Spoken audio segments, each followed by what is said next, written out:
The night over the desert did not belong to any nation. It belonged to silence.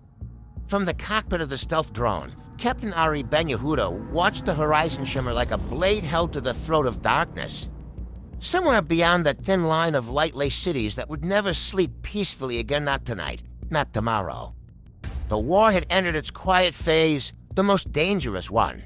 The phase where nothing exploded, but everything moved, signal steady. His operator whispered through the headset.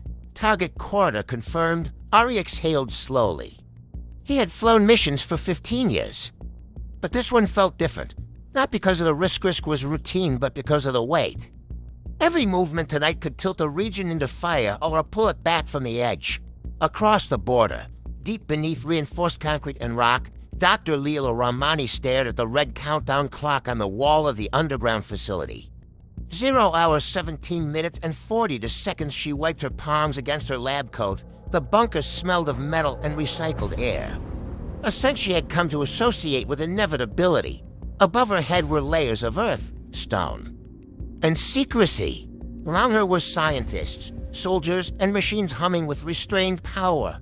Leela had not chosen this war. She had chosen physics. But war had a way of finding everyone. Telemetry stable. An engineer said, if the system goes live, we will have full regional blindness for 43 minutes, long enough too. High troop movements, long enough to move missiles. Long enough to change history. Leela swallowed, and if it fails, no one answered. In Tel Aviv, prime ministerial lights burned long past midnight. Screens flickered with satellite feeds. Threat maps and intercepted communications.